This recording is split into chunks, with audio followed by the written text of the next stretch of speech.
you look at the biographies of Jesus, Matthew, Mark, Luke, and John, we actually have not just one story about Jesus' life, we have from 4 different stories. Exactly. Okay, the 4 different sources, Yeah. right? That's so much better than, just an isnad. So we're talking about the classroom scenario again. Yes, but they all agree, okay? They all agree on the facts. There's no differences between Matthew, Mark, Luke, and John. Not significantly. They all agree on the essential facts. Okay.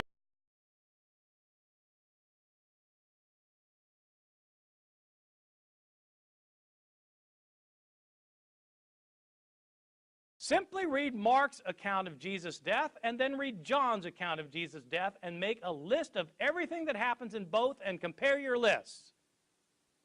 You will find that there are stunning differences. In fact, there are discrepancies. Let me give you just a list of very quick examples. What day did Jesus die on? That's a simple question, and luckily we're told in both Mark and John. In Mark's gospel, we're told that Jesus died the day after the Passover meal was eaten in Jerusalem.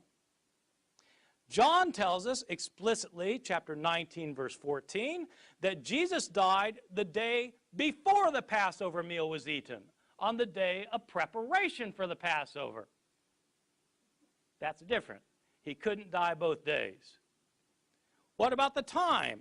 According to Mark, he died at 9 in the morning. According to John, he wasn't condemned to death until afternoon. John 19:14. These are accounts that differ from one another. Did Jesus carry his cross the entire way to Golgotha, or did Simon of Cyrene carry it? It depends which gospel you read. Did both robbers mock Jesus, or did only one of them mock him and the other come to his defense? It depends which gospel you read. Did the curtain in the temple rip in half before Jesus died, or was it after he died? It depends which gospel you read. I can give you the references for all of these if you need me to, or you can look them up yourself. I'm not making these up. Those are just differences about Jesus' death. What about differences in the accounts of his resurrection? Well, who went to the tomb on the 3rd day?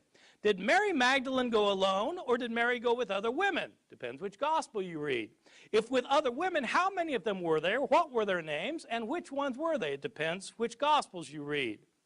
Was the stone rolled away before the women got to the tomb or not?